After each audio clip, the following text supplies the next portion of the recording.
રાજકોટના 64 વર્ષીય બુદ્ધને 27 વર્ષની નિકિતા ઉર્ફે આરસુ સિંધ નામની યુવતીએ અને બે ઈસમોએ છેતરપિંડી કરવાની ઘટના સામે આવી છે।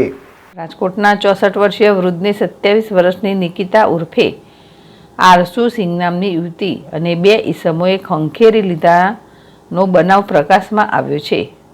રાજકોટના 64 વર્ષીય વૃદ્ધ સાથે એક યુવતી સોશિયલ મીડિયામાં ટિન્ડર નામની એપ્લિકેશનથી વૃદ્ધ સાથે સંપર્કમાં આવી હતી। નિકિતા નામની 27 વર્ષીય યુવતી જે જામનગરમાં રહેતી હતી, જેમણે વાતચીતમાં સંબંધ વધારી વૃદ્ધને દ્વારકા મરવા બોલાવ્યા હતા।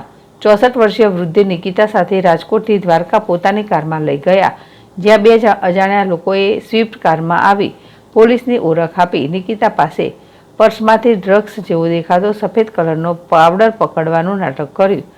પોલીસ ડ્રેસમાં દેખાતા એક સંજય કરંગિયા, જે જામનગર પોલીસ હેડક્વાર્ટર ખાતે ફરજ બજાવતો હતો, અને બીજો અજય હોમગાર્ડ હતો। બંને આ મામલામાં પોલીસ સ્ટેશને નહીં લઈ જવા માટે અંતે નિકિતાને બચાવવા 8 કરોડમાં સોદો નક્કી કરાયો હતો, જેથી 64 વર્ષીય વૃદ્ધે આંગણિયા મારફત 1 કરોડ 20 લાખ મંગાવી આપ્યા અને અંતે આંખ ઉઘડતા 64 વર્ષીય વૃદ્ધે પોલીસનો સંપર્ક કરતા મામલો સામે આવ્યો હતો।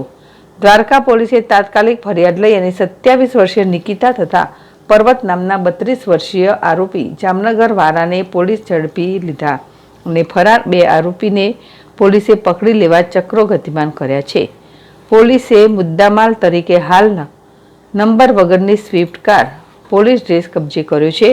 પોલીસે યુવતી 27 વર્ષની નિકિતા અને અન્ય એક યુવાન જે જીમ ટ્રેનર છે તેમની ધરપકડ કરી 30/4/25 સુધીના રિમાન્ડ મેળવ્યા છે। હજુ જામનગર પોલીસ કર્મી સંજય કરંગિયા અને હોમગાર્ડ અજય નામના આરોપી પૈસા લઈ ફરાર છે।